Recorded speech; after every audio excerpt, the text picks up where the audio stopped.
Hey everybody, happy Sunday. It is Lily Nolan, or She Got Faith, creator and founder of Healing She Got Faith, and I'm here today to wish every father in the world a happy Father's Day. So, before I get started on today's video, let me just say this.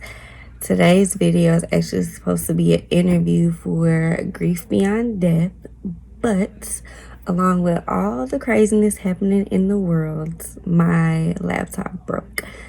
And the software that I use to do these interviews will not work on my iPad. I probably just don't know what I'm doing wrong, but I didn't want to leave my followers without a video.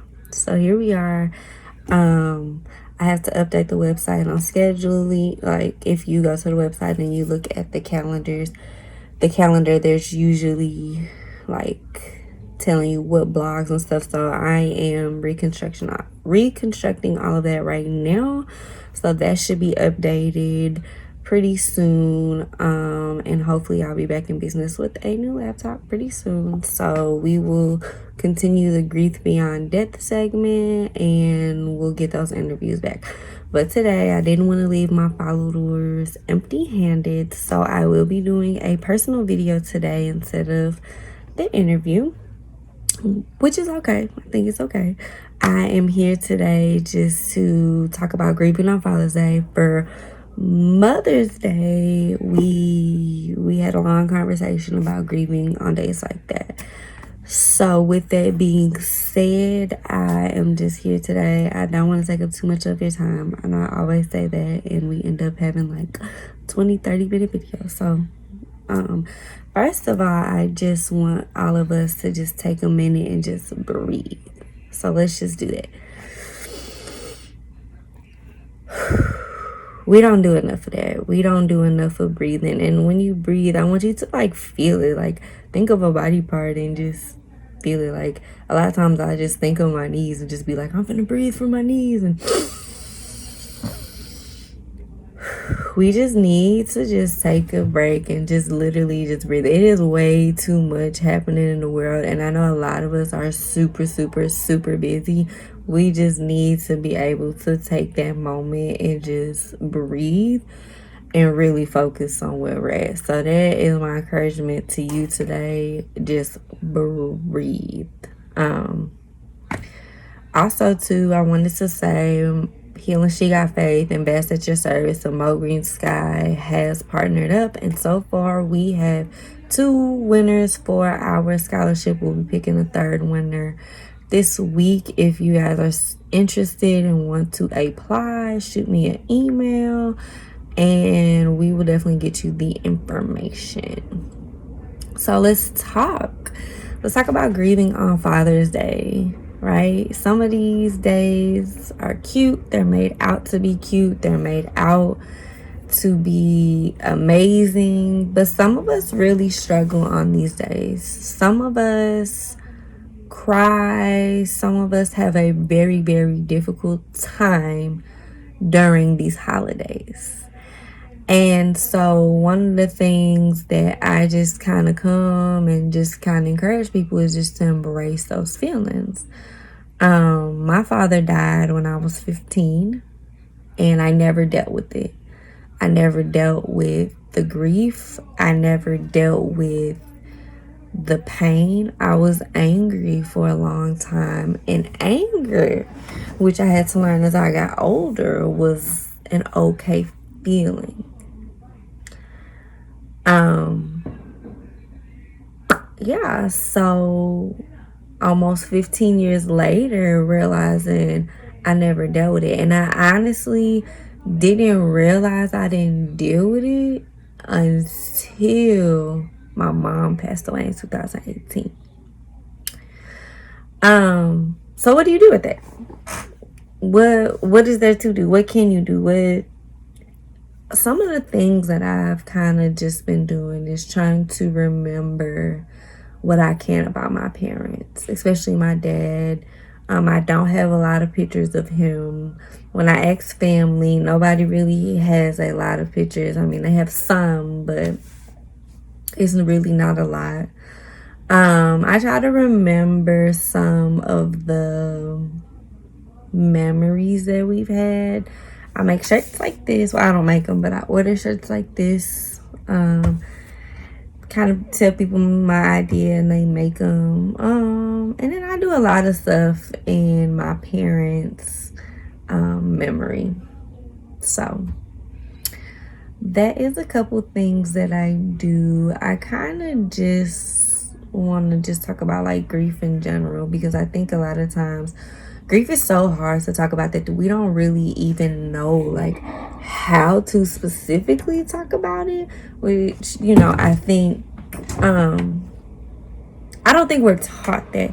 So at a young age, at the age of 15, it was like, what is grief? What is it? Like in my mind, I had to hit the ground running and start working and start doing all this stuff, and I felt like I had to be like my dad and work all these jobs and do all these things, and I had to be strong. And really, I just set myself up for years of anger and years of confusion.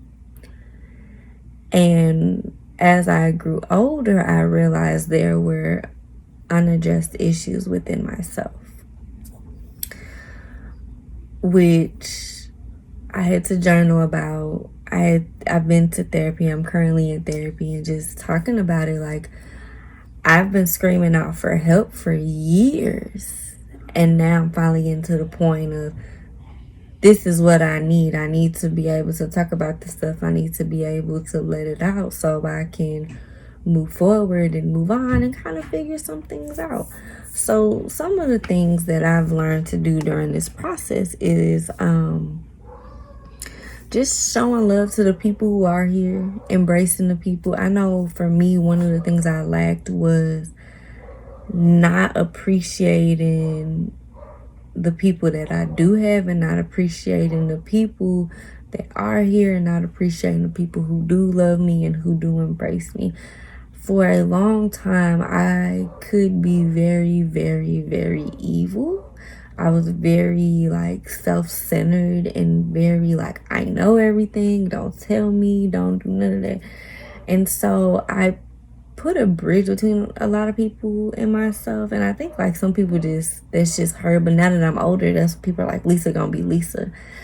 And so that does hurt, but at the same time, like going back and really like explaining those things to people, like this is where I was, this was a learning curve. And it's not an easy conversation to have, but it is definitely a conversation to have. Cherishing those memories, like whatever memories you do have, like writing them down, getting them framed, whatever it might be, just cherishing them, replaying them, doing what you gotta do to feel better in the moment, because everything doesn't have to be negative and everything doesn't have to be sad. I mean, if that's how you're feeling, that's perfectly fine, but everything doesn't have to be, you know, sad. Like Father's Day doesn't have to be sad if you don't want it to be, but it also doesn't have to be happy. Maybe you don't do nothing on Father's Day,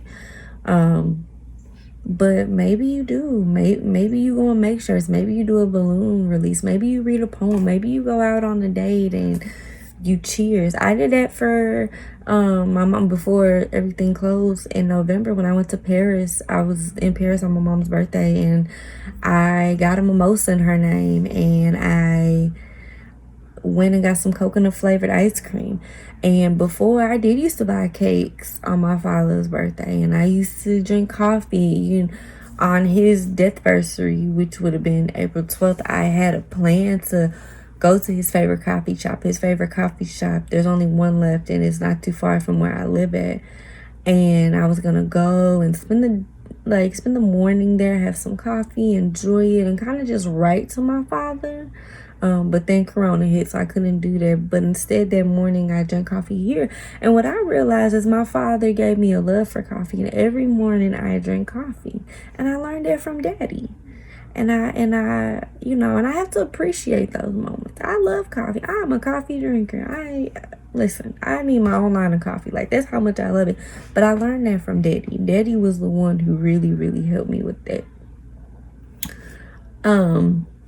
writing letters. These last couple months being in the house because of Corona, I wrote letters to my mom and dad. I wrote in my journal about them. So just finding a release to release these emotions and angers and these realizations that I'm having. Like, there's a bunch of realizations that I'm having of myself, of my parents, of these generational curses and habits that I keep, stumbling upon. And so really being like, okay, it has to go somewhere. On April 12th, I released this blog, which was in my father's name, which that was something because my grieving process probably started when Daddy passed away. Or maybe that's just when I really felt the effects of grieving. But, like, Healing She Got Faith is dedicated to my father and the things I had to learn without him and the 15 years that I had with him, and just embracing him, even though he's not here to really see it, just embracing my father in that aspect. One of the coolest memories that I have of my father that I wrote down in my notes was my daddy took me to my first rap concert. And my daddy, he was this little short white man with a bald spot in his head. And Daddy was the one that legit took me to my first rap concert. So back in the day, I was doing these DJing classes. I wanted to be a DJ. My name was Old School DJ Lily, and I was getting lessons from this DJ, and his friends was teaching like a hip-hop class. And so Daddy loved it. We used to always go to the DJ's house and practice, and then the DJ launched this class. And so Daddy always was taking me to these classes. Daddy was my biggest supporter. And one day the teachers gave us an assignment. There was a series of free concerts in St. Louis, and the homework assignment was you have to attend. And the concert was The Roots. We were learning about it, so the students, it was like 5 of us, 5, 6 of us, were super excited. And my daddy was like, oh, I'll take you. And my daddy wasn't the parent that would drop you off and leave. Like no, Daddy was going to be there with you. So Daddy takes us, and we walk down there. It's a bunch of vendors. So Daddy does what he does best and goes and talks and is laughing and all this kind of stuff. And then the DJ comes up to me and is like, there they are. They about to come on stage. And the first person that comes on was the DJ, and was The Roots, their DJ, and that person, the MC, had came up. And the DJ that was teaching me was like, see, Lisa, that's gonna be you. Yeah, that's gonna be when you and I. And my daddy just had the biggest smirk on his face. He was just so proud.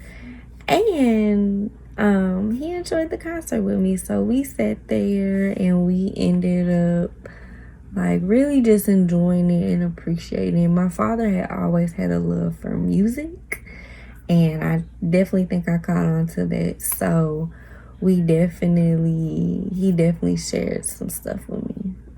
So I appreciate that. My daddy took me to my first rap concert.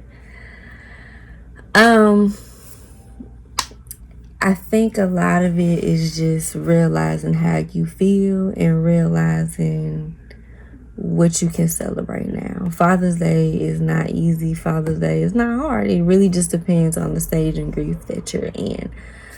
Over the years, I've gotten more comfortable with how I feel, and I've gotten more comfortable with where I stand in grief, and I've gotten uncomfortable with really just embracing my process and my grief and just embracing where I am in life. One of the things, my mom was supposed to get married before she passed away, and she was with my stepfather. I call him Papa, for 8 years. And he embraced us like he embraced his own kids. And so to me, I feel like my papa is my biggest fan right now. Graduation, he waited. I was one of the last people to be able to walk out of the auditorium, and he waited until I walk. Like he saw me walk in and he saw me walk out. So I'm really appreciative of that. By any means, he doesn't replace my father, but to have that father figure in my life has definitely helped me, especially for so long I just didn't have that father figure. Also too, I just want to shout out like my friends who are married and their husbands who have become my friends and family. They take me in as their sister, they take me in as their family, and they really and truly embrace me. A lot of my friends' fathers have taken me, whether it's as a niece or a goddaughter or maybe just their daughter. They've literally taken me in, and you'll see it on Facebook like, oh, daughter Lisa. I have a coworker, well, we don't work together no more, but he calls me once a week, once every 2 weeks. It kind of just depends. He'll call me and like he literally calls me daughter Lisa. He only has one daughter. He only has one son, never had a daughter. And so when we worked together, he was like, man, you're the same age as my son, and you're just like a daughter to me. And he calls and checks up on me. It's just like he had me.